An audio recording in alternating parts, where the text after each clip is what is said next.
Hi guys, welcome back to my channel. I'm Agnes. Black girl magic, skin in your smile, it's so classic. So today's reflection comes from our very own pastor, Pastor Joseph Asma, All Nations Church, New Jersey. And he preached a message on the big catch, referencing the story where Peter went out for the night, he fished, didn't find anything, and then the next day Jesus came, got into his boat, and he had the whole big catch and But yeah, so he was talking about that, and then he was mentioning how, like, after the disappointment, Peter didn't just, like, give up. He didn't just, like, I guess go another way, but him and the other fishermen started to mend their nets. And he was talking about how after disappointment, it matters more what you do than even before the disappointment, because after the disappointment, your mindset, your actions, all of those things, they matter. Because after the disappointment, they didn't just give up, they didn't just toss their nets and say, oh, I'm not fishing anymore, but they mended their nets in expectation that there will be a tomorrow, there will be another opportunity, they will go out fishing again, and even though they didn't catch this time, they will catch again. And then he said something that it just really shook me. He said anything that demands work or effort from you is not the enemy. And then he said grace and effort are not enemies. It's interesting how many people carry potential, but they sit on their potential because they are waiting for something miraculous to happen. Please hear me. Grace and effort are not enemies. The fact that grace abounds doesn't mean that effort should be cancelled. What grace does is that God will take your effort and will magnify it because of grace. Anything that demands effort from you is not from Satan. God is looking for people who are willing and ready to put their hands into the plow. And when he said that, I was just like, yeah. That one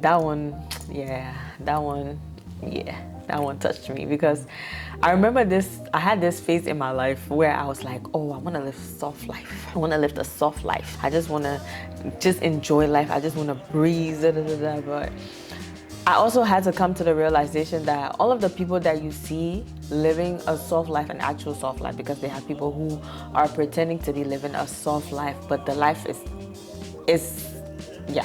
but that's not the point. That's not the point. The life is not really soft. It's just a pretense. But we'll get to that. Maybe one day we'll talk about social media and the mask and the veil and all of those things. Like, most of the people that you see living the soft life, most of the people that you see, maybe now they can kick their feet up, they can relax, they can rest, they can enjoy wealth and all of those things. Those people are people that worked hard. It just stamped in my mind that soft life comes through hard work. So you can't say that you want to live a soft life, but you don't want to put in the work. I'll often see people, like when I talk to people back home, they're like, oh Lord, if God would just bless me. But it's like, it's not that God doesn't bless, but what is he about to bless? You expect to have like $1 million, but like, through what means?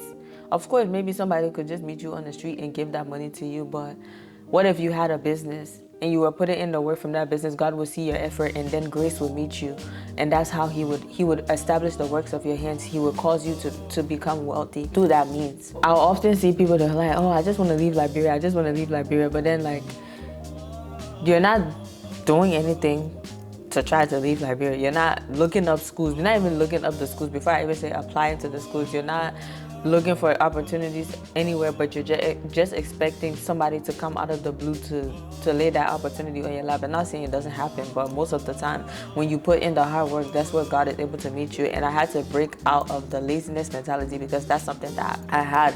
I just expected things to just come to me. It even happens like when people receive a prophetic word, like you receive a prophetic word and you just think like, okay, now I have to sit and wait for the word to come to pass. It's like, no, now you have to pray.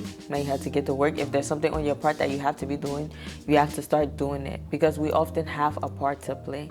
That's something that a lot of times people miss, I used to miss, is that we have a part to play. This is a partnership. It's not just like, oh, like God said this and then it's just gonna magically happen. A lot of the times we have a part to play, and sometimes we feel like when the thing is too hard, when the process is too hard, maybe we should just give up. Maybe God is not in it.